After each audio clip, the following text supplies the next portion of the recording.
Hi అందరికీ, ఎట్లున్నారు? మంచిగా ఉన్నారా? ఇవాళ అయితే సూపర్ కాంబినేషన్ చెప్తానండి మీకు. Bagara rice, mutton curry with gravy. అది ఎట్లా చేసుకోవాలో నేను ఈజీగా సింపుల్గా చెప్తాను. బగారన్నం అయితే రెడీ అయిపోయింది. ఉల్లిగడ్డలు 2-3 పచ్చిమిర్చి మంచిగా నూనెలో వేయించుకొని ఇట్లా మిక్సీ పట్టుకోవాలి. ఇది మిక్సీ పట్టుకొని పక్కకు పెట్టుకోవాలి. తర్వాత 2 ఉల్లిగడ్డలు మీడియం సైజు తీసుకొని కట్ చేసుకొని మటన్ మంచిగా కడిగి పెట్టుకోవాలి. ఒక గుండె పెట్టుకొని, అంటే యాక్చువల్గా కుక్కర్లో ఉండాలి, కానీ మా ఇంట్లో ఎక్కువ కుక్కర్ ప్రిఫర్ చేయరండి. మటన్ కుక్కర్లో ఉండనియడు. గుండె పెట్టుకొని అందులో ఆయిల్ వేసి ఉల్లిగడ్డలు వేసుకొని ఒక చెంచా పసుపు, ఒక చెంచా అల్లం ఎల్లిగడ్డ వేసుకొని మంచిగా కలుపుకొని, ఇందాక మిక్సీ పట్టుకుంది మనము వేసుకొని మంచిగా కలుపుకోవాలి. చూడండి, ఇట్లా ఆయిల్ పైకి వచ్చిన తర్వాత అంటే అది ఉడికిపోయిందనమాట.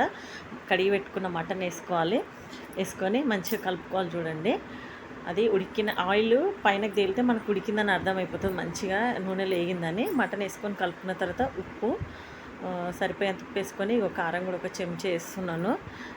వేసుకున్న తర్వాత 2 మీడియం సైజ్ టమాటాలు కట్ చేసుకొని వేసేసుకున్నాను. వెంటనే వేసుకొని ఇట్లా మంచిగా కలుపుకొని మూత పెట్టేసుకోవాలి. ఒక 10 నిమిషాలు పెట్టేసుకొని తీసిన తర్వాత చూడండి, ఉడికిపోయింది మనకు.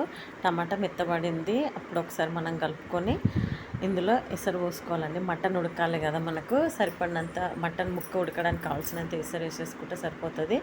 మటన్ మరీ మెత్త ఉడుకుతా కూడా బాగుండదు. నేనైతే మూత పెట్టి 1/2 అవర్ మీడియం ఫ్లేమ్లో పెట్టినండి. చూడండి, మటన్ ఉడికిపోయింది. గ్రేవీ కూడా మనకు చిక్కగా వచ్చేసింది. మటన్ పూరీలోకి బాగుంటుంది, అట్లాగే బగారా రైస్లో కూడా బాగుంటుంది. నేనైతే బౌల్లోకి సర్వ్ చేసేసుకున్నాను. మనకు వేడిగా మటన్ కర్రీ రెడీ అయిపోయింది.